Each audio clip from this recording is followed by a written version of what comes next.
Saxon Algebra 2, Lesson 7. We have two topics today. The first one is percents. I believe last time, yes, we talked about the frickin' formula, and we're going back to that today. Remember that the frickin' formula comes in a fraction form and a decimal form. We're using the percent form, which looks like this. The of and the is part are the same, total group and special group. When we do the calculation, then we have to remember to put the percent itself over 100, make a fraction of it, which isn't too hard to remember, but let's practice it. Example 7.1. 18 is 20% of what number? Okay, now that doesn't have any story to it, which makes me sad. I would rather talk about the hordes. It was the Huns that were in Mulan, right? The Huns came down out of like Mongolia and attacked the Chinese kingdoms, and that's why they built the wall. And so Mulan is defending against the Huns. But when I think of the Tartar hordes, they look a lot like the Huns to me. So I'm doing that. I hope this is the right class. You know, sometimes I get scrambled in my head. Oh, is this one of those times? Oh no, we did the Tartar horde back in lesson 5. Okay, good. Because just think if it was another class that did the Tartar horde problem and I started ranting to you guys about Mulan and the Huns, and you'd be like, what in the world is she talking about? But it was you, so I'm glad. Okay, 18 is 20% of what number? Let's draw a picture. 20% is less than 100. When the percents are less than 100, we know it's going to follow the ice cream sundae pattern, right? Pretend that's a scoop of vanilla ice cream with fudge dripping down the top. I know, you have to pretend. Our problem tells us 20%, so we know it's going to be this style. So we can draw in our diagram. Always draw the diagram, even if John doesn't tell you to.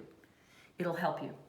18 is 20% of what number? Okay, so that tells us we've divided it, and this is 20%.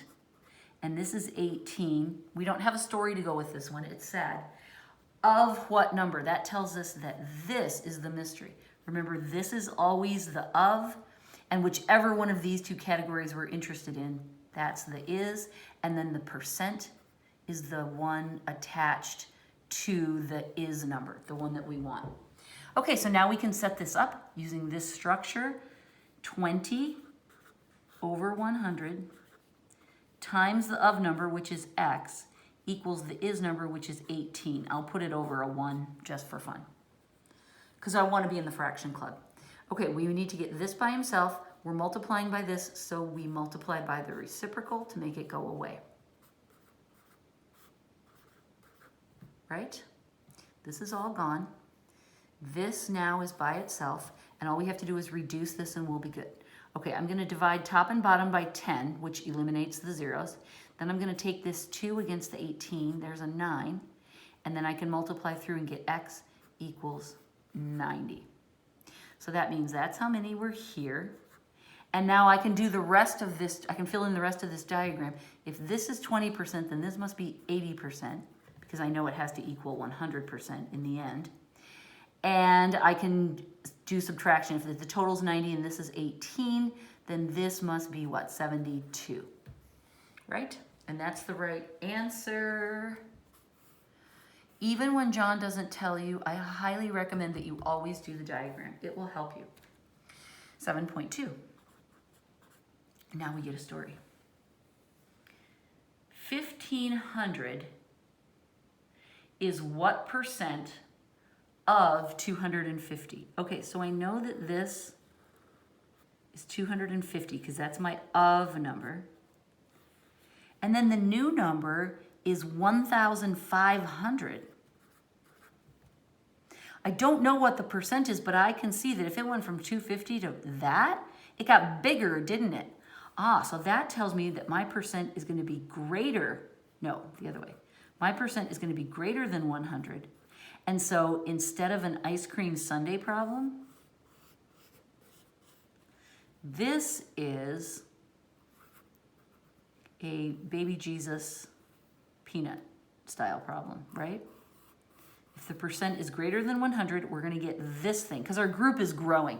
This is where we have our group and we're dividing it into smaller bits. This is where we have our group and it's growing. That's what's happening here. So I know that this has to be this kind of a picture, right? Even though I don't know what the percentage is yet, because that's what we have to calculate, I can see that my group has grown, okay? So that's how I know how to draw the picture, is because I saw that number getting bigger, so I know it has to be this. This time, in this problem, they told us the percentage was 20, so I know it's less than 100, so I know it fits that. I know I'm dividing my group up into smaller bits. It takes a while to get comfortable knowing which style of picture it's going to be, and that's why I'm trying to help you. Okay, so this is the is number here, and then our percentage will be this. One of the nice things about this style of problem is that there aren't two groups like there are here. The is group is always the peanut sleeping baby Jesus, all right? So we have our formula right up there. P, we don't know what the percentage is, so I'm just gonna leave it P over 100 times 250, I'll put that over a 1, equals 1,500, and I'll put that over a 1. Once I have a fraction going on here, let's just keep it, right? Okay, I need to get this P by itself. I'm multiplying P by 250, and I'm dividing it by 100. So what I'm going to do is I'm going to multiply it by the reciprocal of both of those things. I want the 100 up here so I can cancel, and then I want the 250 down here so I can cancel. We always cancel top to bottom, right? Or bottom to top. But I create my reciprocal knowing that I'll be able to cancel both ways. That's my goal, right? I want that P by itself. Now I have to go over here, right? And clean this up. So let's see, what can I do? Let's start by dividing both sides by 10, crossing out the 0. I know 5 will go into 25 and that big number. So let's see, 5 goes into 25 5 times, and it's going to go in here 3, because 5 times 3 is 15, plus 2 more numbers, right? 2 more zeros. Okay. 5 will also go into 10. Whenever possible, I want to get my denominators down to 1, right? Because then they go away. 5 into 10 goes twice. Okay, now my bottom is all 1s, and I've got a 2 and a 300 on the top. And so I know P equals 600%.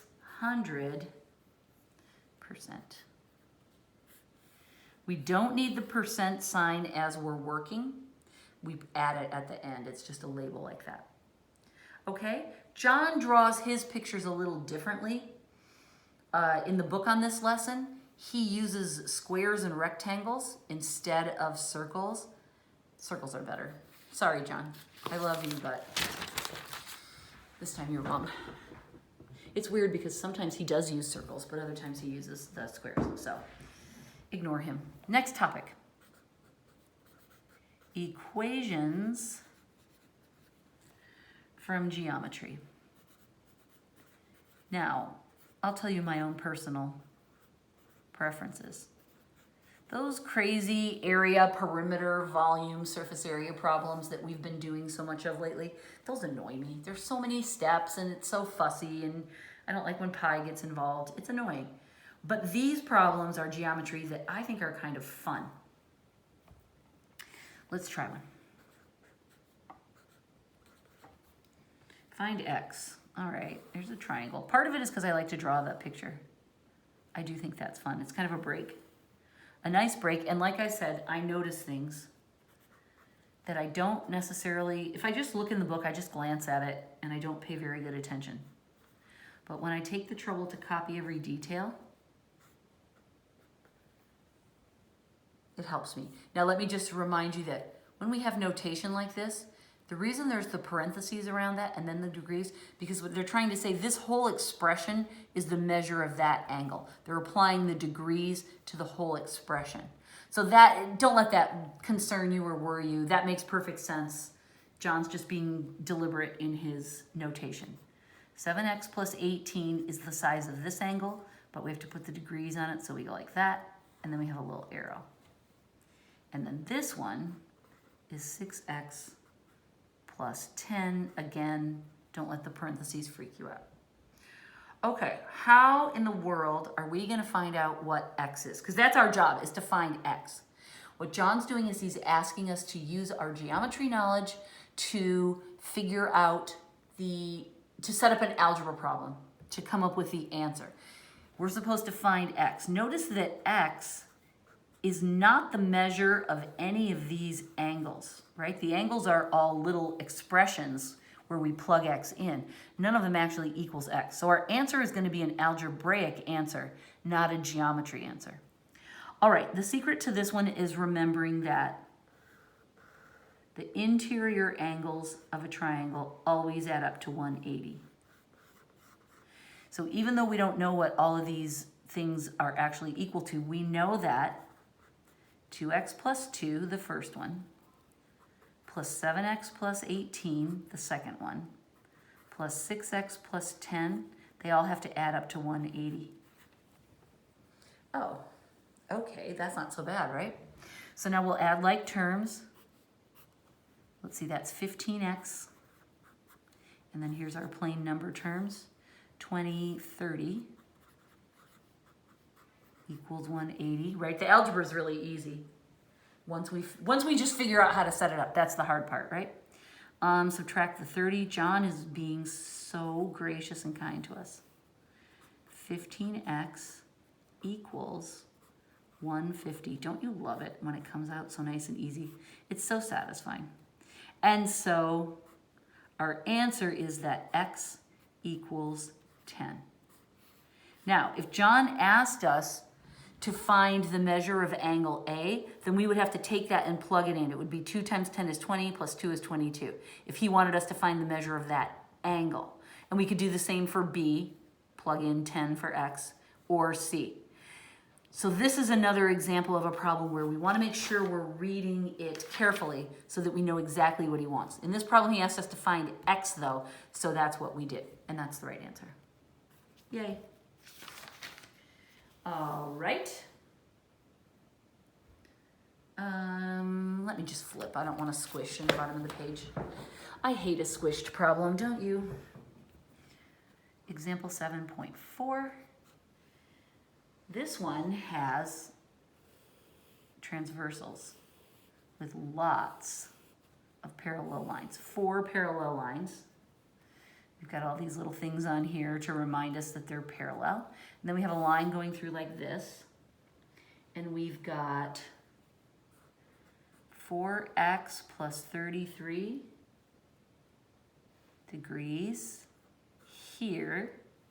And we've got 3x degrees there. We're supposed to find x. And then we're supposed to find the measure of the small angle and the measure of the large, excuse me, the measure of the large angle. So we're supposed to find 3 things in here. Well, that gives me hints though, because I know that when we have transversals, we always set up this pattern of large angle, small angle, large angle, and they always add to 180, right? Because they are supplemental, right? They add to 180, they form a straight line. And so what I can see after I look at this for a minute is that this is the large, right? This one is the large angle, and this one is also the large angle. Does that make sense? We can tell just by looking at the picture. We know that this transversal is only making 2 different angles across all these parallel lines, a large and a small. So we just have to look at it and say, oh yeah, that's more than 90 degrees. That's more than 90 degrees. So what we know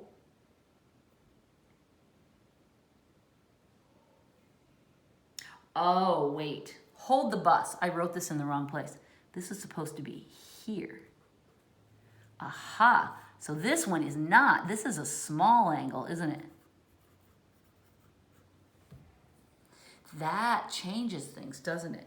Okay, so now we know, okay, large plus small are supplemental. They have to equal 180. So we can say 4x plus 33, that's the large angle, plus 3x, the small angle, have to add up to 180. because they're supplements. This angle here that is equal to 3x is exactly the same as this angle there. So we know that this one is 3x also. So these two add to 180. All right, 7x. Let's subtract the 33. We add like terms. 7x equals 147. Let me make sure that adds. Yes, that's right. Divide both sides by 7, and I can see John is once again being very helpful. 7 goes into 14 twice and into 7 once.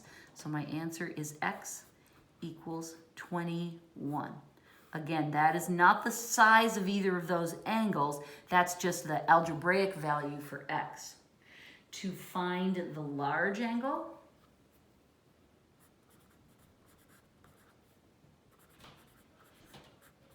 we'll have to plug this value into that calculation.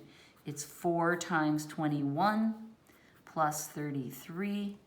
That's what, 84 plus 33, and that equals 117. Now that we can put a degree sign on because that's the actual size of that angle. Does that make sense? That's why we put degrees on this, but not on that. This is just an algebraic value. This is the actual size of the angle. And then the small angle, we said is equal to 3 times x, so it's 3 times 21. I almost said 117, I'm like, I don't think that could possibly be right. 3 times 21 is 63 degrees, and if we've done it right, these two should add to 180. Let's check. I know it's right, but I just want to double check it. There it is, yay! There's our happy little test, right? Because we said that they were supplemental. That's how we set up our equation. Okay, these are all the right answers, right? 21, 117, 63, yay. These two are the measures of the actual angles, so they get degrees. This is just an algebraic number. That one doesn't. All right, now comes the last problem. This one can be a little bit puzzling at first, but once I show you how to do this, what the little kind of mental trick is, you'll never wonder again. Okay, here's our picture. We have a straight line, aka 180-degree angle. It is being divided into several other angles. And I'm kind of approximating the size of them. This one is angle A, this is B, this is C, and this is D.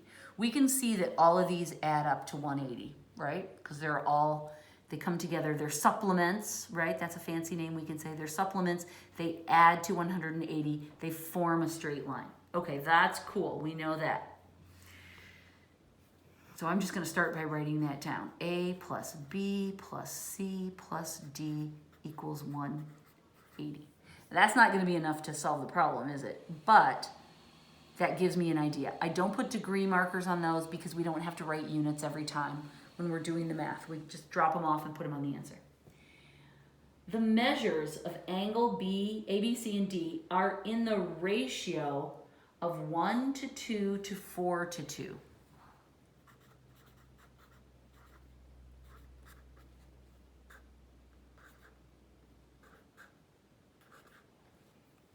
Find the measure of the angles. Okay, most students look at this and go, I don't understand what that means, right? What that means is that this is the relationship these angles have to one another. The thing that catches our attention is that one of the angles is equal to 1. It doesn't matter that it's an A, but that's helpful. What we're going to do is we're going to recognize that angle A equals 1, B equals 2 times A, C equals 4 times A, and D equals 2 times A. A equals 1 times A. We compare them all to angle A because angle A has a ratio value of 1. B is twice as big, C is 4 times as big, and D is twice as big. So we can write these 4 different angles all in terms of A using the ratios. That's weird, that's confusing, but once you know this, you've cracked the code and you can now solve this problem. Okay, so when we are comparing anything, but in this case angles, and we're talking about the ratio of them, look for the one that's 1 and then state all the others in terms of the one that is equal to 1. Okay, so now we can say, now that we've got all these values for A, B, C, and D, we can say that A plus 2A plus 4A plus 2A, because that's A, B, C, and D, all add up to 180. Make sense? We're just taking this and substituting in this information to get one lovely equation that has one variable, so now we can solve it. So we add all of these up. 1, 2, 3, 7, 8, 9. So we get 9A equals 180. Thank you, John. So we get that A equals 20 degrees, right? That's really great. That's not what John asked for. He wants us to find the measure of each angle. So now we can go back and use this list to solve. A equals 1 times A. So that's 20 degrees. B, at measure B, equals 2A's. So that would be 40. Angle C is 4A's. So that would be 80. And then D is 2A's. So that would be 40. And if we did this right, this should all add up to 180, 60, 140, 180. It's correct.